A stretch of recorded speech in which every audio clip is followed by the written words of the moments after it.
Assalamualaikum warahmatullahi wabarakatuh. Perkenalkan, nama saya Dini Kairani dengan nomor NPM 19082600005. Di sini saya sebagai mahasiswa FK UMSU ingin menjelaskan permateri tentang penyakit anemia defisiensi zat besi.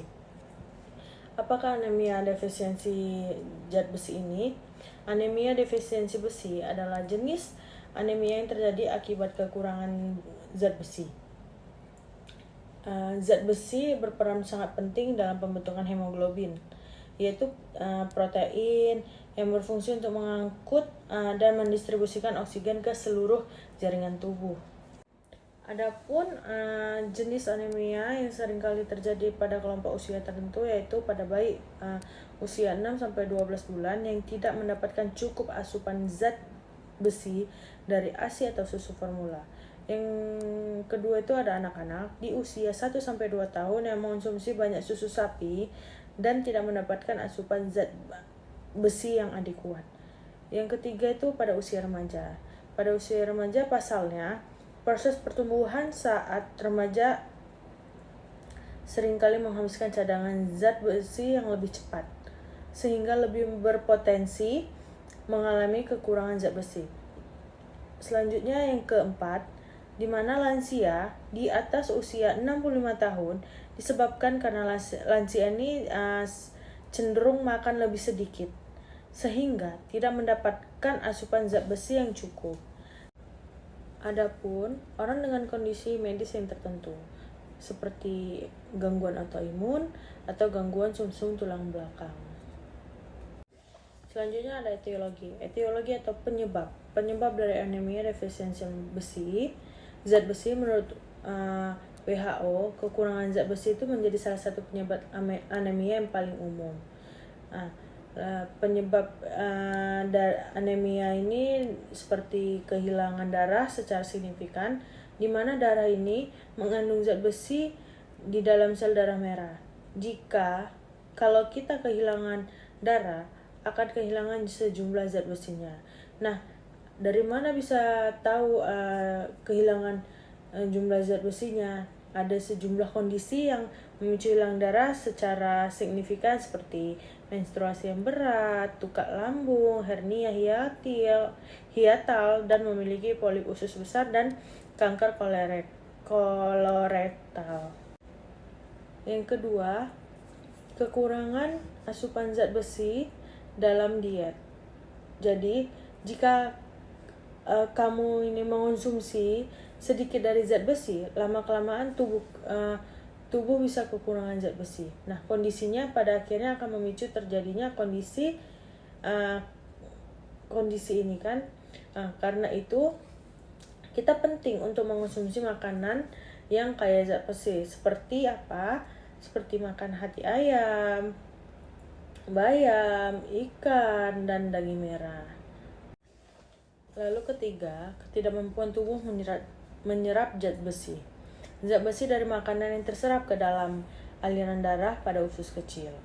Adanya gangguan usus seperti penyakit selia yang mempengaruhi kemampuan usus untuk menyerap nutrisi dari makanan yang tubuh cerna dan dapat menyebabkan kondisi seperti ini. Lalu yang keempat ada kehamilan, di mana tanpa suplemen zat besi yang memadai, anemia defisiensi besi ini bisa terjadi pada banyak wanita hamil. Sebabnya persediaan zat besi pada tubuh wanita hamil berperan penting dalam meningkatkan volume darah serta menjadikan sumber hemoglobin untuk janin yang sedang tumbuh. Yang kelima ada mengidap anemia sel sabit, di mana anemia sel sabit ini terjadi akibat faktor genetik yang menyebabkannya adalah sel darah merah yang tidak sempurna. Alhasil, tidak dapat berfungsi dengan baik untuk membawa oksigen ke seluruh tubuh. Yang keenam itu ada penggunaan obat-obatan yang tertentu. Nah, sejumlah obat dapat menghambat penyerapan zat besi. Salah satunya itu adalah obat sakit mah, seperti antasida atau proton pump inhibitor.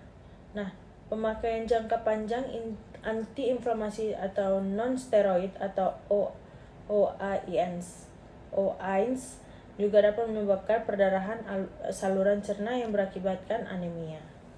Selanjutnya ada faktor resiko. Faktor risiko memiliki sejumlah faktor yang mengakibatkan risiko pada anemia. Antara lainnya itu seperti kurangnya asupan nutrisi tertentu. Kenapa? Karena rendahnya asupan zat besi, vitamin B12, folat dan tembaga secara konsisten dapat meningkatkan risiko anemia. Yang kedua, mengidap gangguan usus. Gangguan usus yang mempengaruhi penyerapan nutrisi di usus kecil seperti penyakit Crohn beresiko menyebabkan anemia. Yang ketiga ada haid. Secara umum, wanita yang belum menopause memiliki resiko anemia defisiensi besi saat menstruasi. Sebab menstruasi dapat menyebabkan hilangnya sel darah merah. Faktor resiko yang keempat itu ada kehamilan, di mana tidak memenuhi asupan asam folat dan zat besi dengan baik selama kehamilan dapat meningkatkan risiko anemia. Yang kelima, yaitu kondisi kronis, di mana jika kita mengidap kanker, gagal ginjal atau kondisi kronis lainnya, kita bisa beresiko terkena anemia penyakit kronis. Kondisi ini dapat menyebabkan kekurangan sel darah merah. Lalu yang ketujuh atau yang terakhir, riwayat keluarga. Jika keluarga memiliki riwayat anemia bawaan seperti anemia sel sabit, kamu juga bisa mungkin beresiko lebih tinggi terhadap kondisi tersebut. Tanda dan gejala dapat kita lihat dari mudah lelahnya, emosi kurang stabil, kurang berenergi saat beraktivitas, mungkin ada pucat, sesak napas, sulit memusatkan pikiran dan berkonsentrasi, pusing dan sakit kepala, kaki dan tangan terasa dingin, sensasi kesemutan pada kaki, lidah membengkak atau terasa sakit, mudah terserang infeksi karena menurunnya sistem kekebalan tubuh, lalu ada sakit dada, jantung berdebar cepat, kuku mudah patah, rambut mudah rontok, dan nafsu makan menurun. Selanjutnya, cara mendiagnosis kita bisa menanyakan pemeriksaan penunjangnya. Pemeriksaan penunjang yang dapat kita lakukan itu dari pemeriksaan darah lengkap untuk mengetahui hemoglobinnya berkurang atau bertambah. Lalu kita tanya MCV dan MCHC atau MCH. Lalu hematokritnya berapa, naik atau turun. Lalu ada retikulositnya, dan selanjutnya kita cek di pemeriksaan apusan darah tepi untuk melihat apakah ada anisositosis, poikilositosis ataupun mikrositik hipokrom. Nah, lalu kita minta besi serumnya dan TIBC-nya, lalu profil besinya, lalu kadar retikulosin menurun. Pembahasan terakhir itu pengobatan atau tata laksana. Nah, tata laksana itu yang pertama kita bisa memberikan terapi kausal. Lalu kedua ada terapi preparat besi. Nah, terapi preparat besi ini bisa kita kasih terapi besi oral seperti ferrous sulfat 2 kali 300 mg. Lalu yang kedua itu ada terapi besi parenteral, bisa iron dextran kompleks, iron ferric gluconat asid kompleks, lalu iron sukrosa dan lainnya. Lalu terapi lainnya itu seperti diet makanan yang bergizi tinggi protein hewani, lalu vitamin C yang diberikan 3 kali 100 mg untuk meningkatkan absorpsi besinya. Lalu kalau transfusi darah juga.